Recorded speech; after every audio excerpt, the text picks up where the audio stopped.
Hello everyone, welcome back to another video. This is just a random, nothing special video where I'm just going to talk about the books that I'm currently reading or the book that I recently read. I have over here a bowl of oranges because this is what you do. Now that Christmas is over, you eat oranges while waiting for the new year. Funny story about oranges, I never used to like them, but when I grew older, I remembered my favorite childhood cartoon, Doraemon, whatever you call it. Uh, the characters in that cartoon, they used to eat oranges around the New Year, on the New Year Eve, or before that, or after that. I mean, oranges were kind of present in those episodes.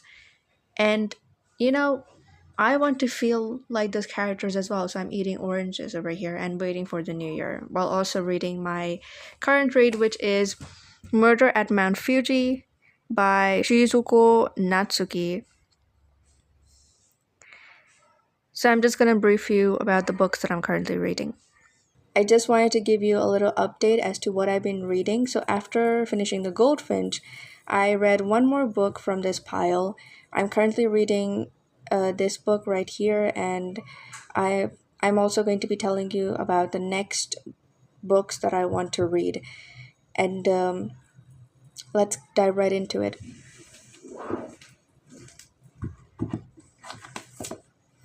So the first book that I read right after The Goldfinch was How Do You Live by Kanzaburo Yoshino, a very well-known book, very popular. This is Hayao Miyazaki's favorite childhood novel, and a few years back he made a film inspired by this book called The Boy and the Heroine, which unfortunately I haven't watched it yet, but I did manage to read the book. And my initial thoughts about this book was that I wasn't really enjoying it. I was severely underwhelmed by the start of the story. I don't know what was wrong with me. I was just not enjoying the storyline, especially since we were at the start of the first chapter. We were mostly in our main character's head, and it just, I don't know. It felt a lot roundabout. I don't know what to think about it.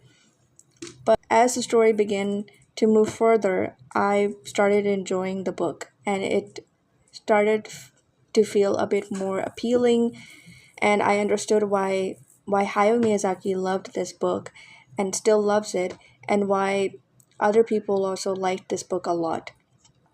So, about the story, it's about a young boy named Copper, and he lives with his mother in Japan, 1937. So we follow his life as he goes to school, he has friends, and this book is basically about how he makes his way through life. Well, not exactly his whole life, but just like a little part of his life. And this is kind of like a coming of age story where Copper tries to ask these questions of how do you live a good and fulfilled life, and how you become a good person, and what do you need to do to become that good person. So this is what the story is. It's nothing it's not fast paced. It has no action packed scenes. It's a really, really quiet book, and you probably, if you are in the mood for something, you can say fast paced or, kind of like a thriller sort of thing, then probably shouldn't read this book because this is extremely, extremely quiet and simple book. And, and yeah, this book basically has those Ghibli vibes that you're looking for. I had a great time reading this book.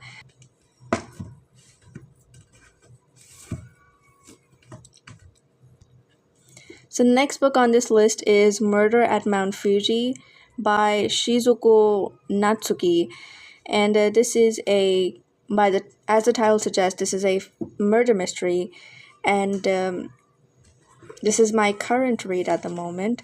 And funnily enough, this book is set, at least the opening of the book is set on New Year's Eve. So if you're looking for a book to read on New Year, then I think you can pick up this one. And this one is translated by Oh, this is the author, by the way. This one is translated by Robert B. Romer. I'm sorry if I'm pronouncing his name wrong. Do correct me if you think this is wrong. But so far the story is good. I'm not that far in the story. Let me tell you how far I am.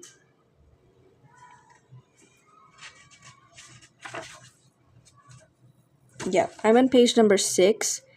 And yeah, I've just started this book, so I'm not that far in. But I'm really enjoying it.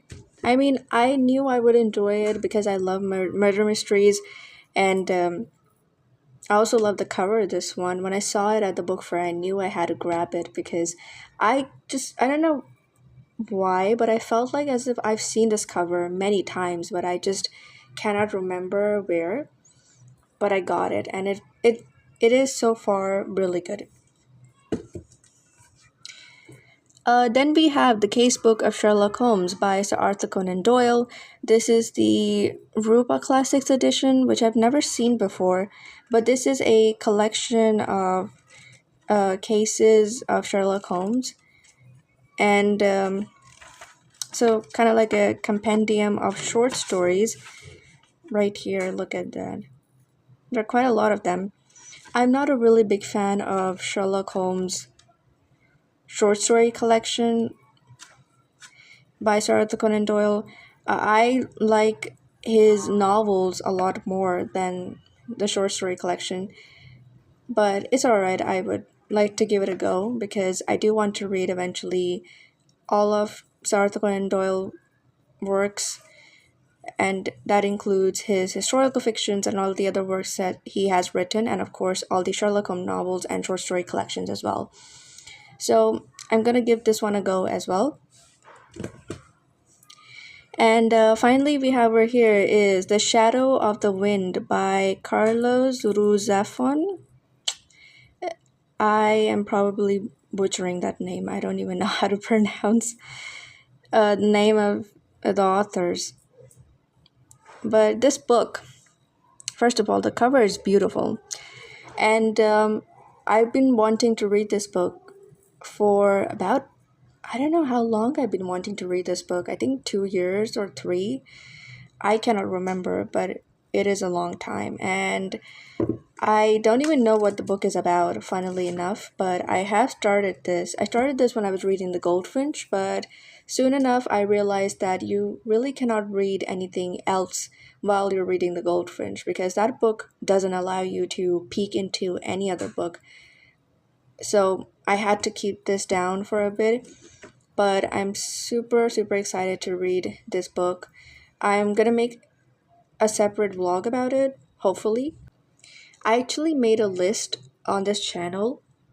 It's I didn't really name it anything, but I only made one list. It's my 2026 reading list, and I added this book on that list. So I would make a separate vlog whenever I read any book from that list. So hoping, I pray to God that I get to do that.